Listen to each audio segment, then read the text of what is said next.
Hey everybody, it's Tiffany from Coulter's Workshop. A little while ago I filmed some clips about how I was pressing some flowers, and I had never done it before, so I didn't really know what to expect or how long it would take.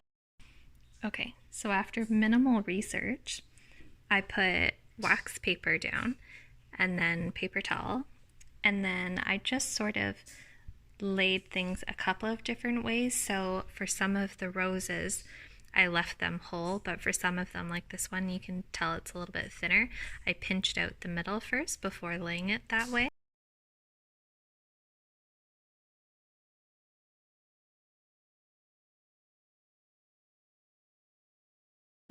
I did press from a bouquet that I had, and then some of them didn't turn out that well, so for a long time I've been picking up some flowers from our garden and things like that, and just kind of trying out, testing different types of flowers or different leaves. And I finally have a good enough variety that I'm going to do a craft with them, because I didn't want to just throw them away and I wasn't really sure what else to do. So I bought a frame at the dollar store that has like double glass pane so that you can put things between the glass. So I'm going to show that to you now. Okay, so this is the layout that I decided to go for. Initially, I wanted to make it look like a bouquet, and I had everything sort of layered on top of each other to make all of the dried flowers look like they're meant to go together.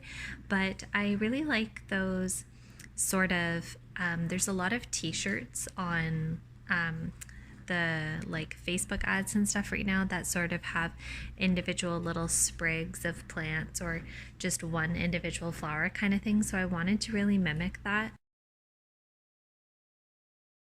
Also, this is really difficult because there's a skylight window way up on my ceiling, and it's reflecting on the glass right now. So this will look a lot better on white, and the wall that I'm going to be putting it on is a really light gray, so I think it will look better. And initially I wasn't going to do anything as an adhesive. I just laid these out on the first piece of glass, I put the second piece of glass on top, and then I put it all in the frame, and I thought that the glass would be tight enough together that it would hold everything in place where I needed it to be, and it didn't for the thinner items. And to be honest, I haven't found a lot online that specifically talks about something to use to attach the flowers with, so I feel like you're not supposed to use anything if no one's really mentioning that. But because this is really just for fun, like I pressed them for no reason. They were just flowers from a bouquet that I got, and then these ones are from our garden outside. Actually, I think the white petals are too.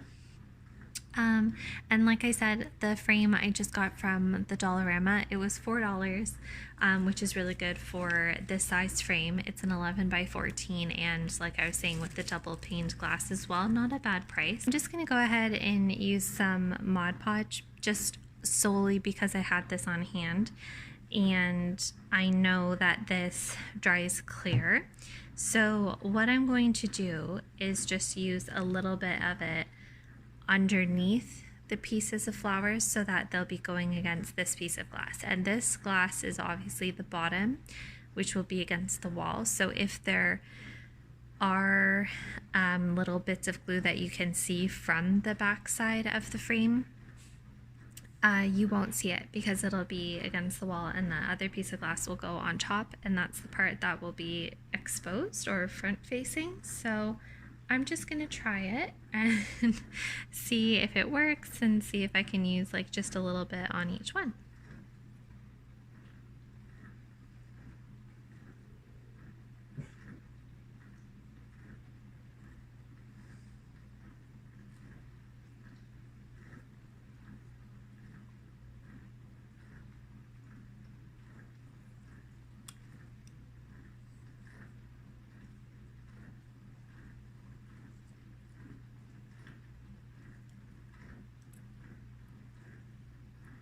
So I have all of the pieces glued down now, and now I'm just going to let everything dry before I put the other piece of glass back on top.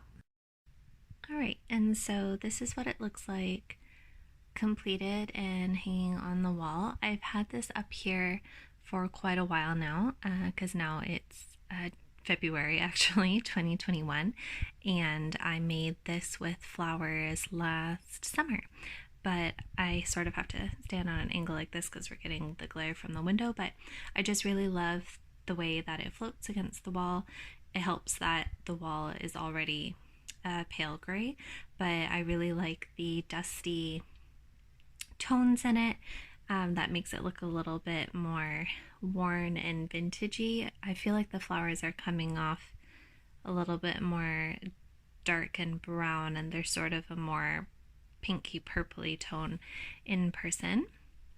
But the colors in there, and half the reason I use some of those colors are because of the color of the duvet cover. So if you haven't seen my video on this, I do have a tutorial posted on how I made this Pintuck duvet cover out of an upcycled set of curtains.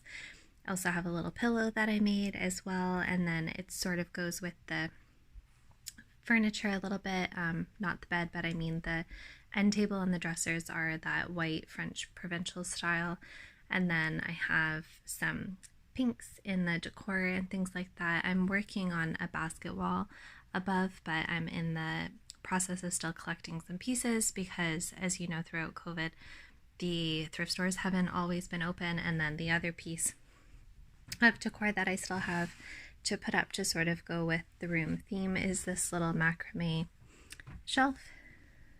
It looks like this. So I want to put this probably on that wall over there, but this room is a bit of a mess right now, but that's sort of the overall vibe and the reason that I wanted to try pressing those flowers. So I think it worked out really well, and I think it would be a really meaningful gift if the flowers had a special significance, like if it was from, you know, a bridal bouquet or anything like that. But yeah, so thank you so much for watching the video.